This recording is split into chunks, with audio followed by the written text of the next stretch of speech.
Hey, so I definitely think that Vegeta's face here could be taken as representative of the feelings of a lot of fans, especially towards the beginning part of this episode. I think people are going to be pretty divided concerning their feelings towards this episode. I think there's going to be two camps of fans, two camps of people.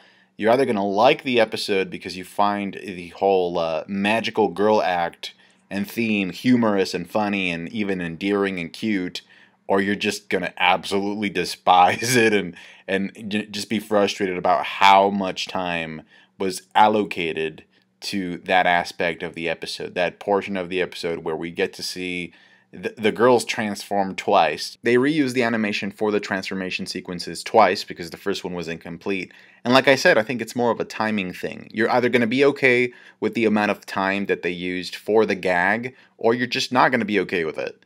Just that's point blank, right? And also, the fight actually starts halfway through the episode. Like, we get to the midway point, and that's when things get a little bit more serious. It's just literally comedic relief, magical girl buildup. That's what the first half of the episode was. And I guess I understand it from a world building aspect for the show, because they're kind of trying to give each universe their own culture, okay? But the thing is, like, you're literally like sitting down watching one of the most influential shonen anime of all time, right? And it's like the DBZ, the Dragon Ball fan base. I'm pretty confident in saying that it's pretty testosterone driven. So when you have something like this that's like cutesy and like Sailor Moonish, like you're literally sitting there thinking, wait, what show am I watching again? Especially too, because like we have Topo like saying like we gotta respect the ritual, don't be a swine, and they blush as well. So I think that kind of serves to sort of lower a little bit of like the seriousness of the tournament, at least for that moment. But then later on, 17 makes up for it, and Jiren kind of makes up for it as well. Jiren don't care about your heart-shaped perfume balloons, woman. And I loved the interruption from 17. I actually expected it to be either Vegeta or Frieza who actually sent the blast at first, but it turned out to be 17, and it's just, that's a very self-aware joke. The only reason that joke is funny is because we are aware of the magical girl genre, and we know how ridiculous, like how long these transformations take, right? So it's kind of like fun. It's like finally, like somebody attacks them midway to show that that wouldn't really work in an actual fight. And here's the thing, right? Even before the girls start fighting, the god of destruction, the goddess of destruction, Sherry or Shelly, whatever you want to call her, says their mortal level may not be up to par. It may not be all that. So with that statement alone, I was like, oh, okay, so they're not as strong as I initially thought they would be. Ribrianne, who I'm assuming at this point is the strongest based off of positioning, character buildup, and just, being part of the scans that were released and stuff like that, was able to go toe-to-toe with Super Saiyan Vegeta. She was laughing, though. Like, it was kind of like a fun little thing. Like, throughout the exchange, which again reuses the animation from the opening, she just laughs it out. It's like, so just based off of that exchange alone, she's probably a little bit stronger than that, if not a lot stronger than that, based off of the sort of rage mode that she ignites against 17 by the end of this episode. She pulls a milk tank and does a rollout attack against Vegeta, and that pretty much causes him to lose pretty much all interest in fighting her, because he sees her face repeatedly like a troll, like a roulette, and he's like, wow, this is so gross. I dodged the attack out of instinct. So yeah, he just kind of like, leaves that, and she keeps rolling and actually eliminates one of the guys from Universe 10 who was, I think, starting to fight Piccolo. And what happens in this episode that I think is key is that Gohan gives the order. Master Roshi is able to withstand the feminine charm from the Universe 2 fighters, but he says, look guys, we're running out of ground, because Ribrianne's like balloons are pretty much encapsulating the entire arena. And then Gohan realizes, okay, we're gonna go solo now.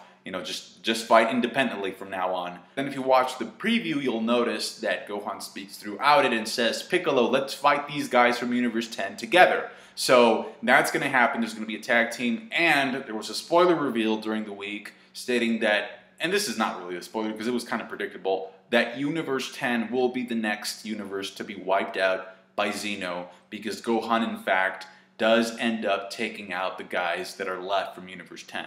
So enjoy those God 2 videos as long as you can, because next week it's goodbye Gowasu. Also, based on the preview, it seems like Goku will be having an exchange with, I believe her name is Rosie from Universe 2. And, you know, just based off of what we saw in this episode, she's not really that impressive. Her technique is more annoying than anything else, at least when it comes to Goku. I mean, he literally stayed in base for the entire time. Like I alluded to before, the best part of the episode is definitely 17, and his fight against Kakunza, I thought that was like really the highlight of the episode. He starts off by just completely holding back.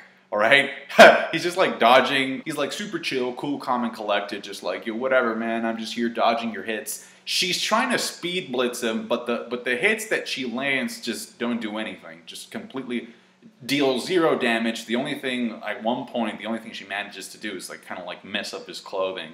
And so that happens for a while. He kind of gets fed up and he's like, wow, you really thought I was that weak, huh? He activates the barrier, spins her, all right, and throws her out of the... It would have been an out of bounds, but there's a harpy lady that catches her and they have like this little Yuri moment. Again, just trying to poke fun at these tropes from other anime genres. She comes back in, pushes him to the ground. 18 is there. She's like, do you need help? He's like, nope. He says something like, I guess her being kind of like a beast or an animal, wild animal, got me thinking, or sort of reminded myself of the island where, you know, that was my job, to take care of these animals, but I would go easy on them. Like, I wouldn't try and hurt them or mess them up. But now it's time to get serious. And boy, like, I mean, after that, it's pretty much game over. So he takes the harpy lady out first, because he doesn't want the same thing to happen again, pushes her out of bounds, you know, over to the stands, actually, and then Kakunza gets really upset, and Ribrianne actually interferes. She's like, do you need a hand? I can handle him or whatever. And Kakunza's like, no, this is my fight. I'll be the one to deal with them.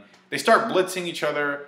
And so what happens is, I don't know if 17 got the idea from Kakunza, like using some type of footing. Because, you know, when she was flying through the air, the harpy kind of served as an impulse for her to come back to the ring, right? I don't know if that's where he got the idea, but essentially...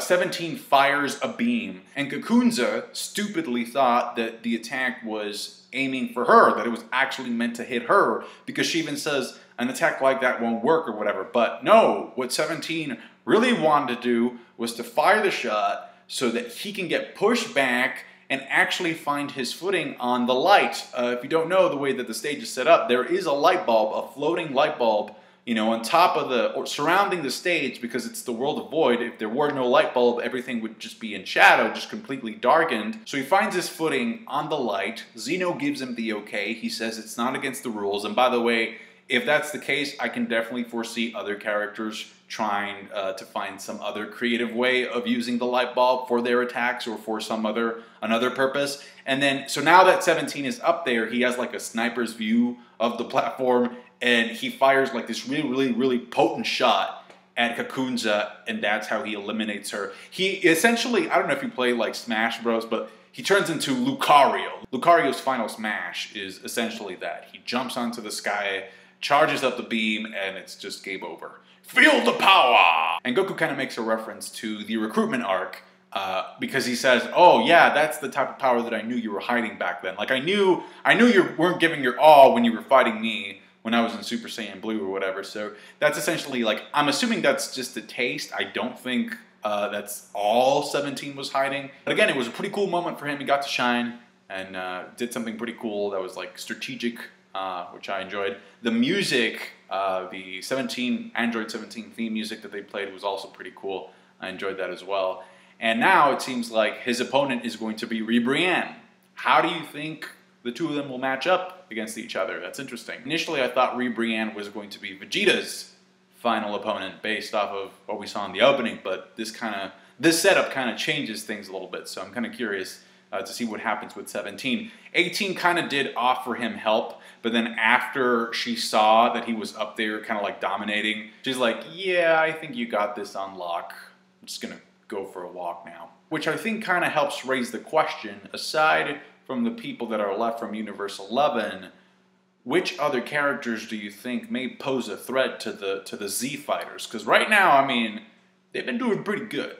You know, just Krillin took the L, but like, I mean, overall, they've been holding their own. I know, for example, from Universe 4, there was a presence that Tenshinhan said that he could feel, but he couldn't really pinpoint. So there are still some characters that have been hidden or haven't really gotten the spotlight that I think may pose a threat. I know it was revealed that the two characters that we did not know that were part of Universe 6 turn out to be Namekians from Universe 6, or at least the equivalent of that. Please let me know what you thought about this episode as a whole. Did you like it? Did you dislike it? Did you hate it? Did you find it funny? Let me know in the comment section. Thank you so much for watching. Like the video if you did. Subscribe to my channel if you haven't already, because I do Dragon Ball Super reviews every Saturday night. Catch you guys later. Thank you. Bye.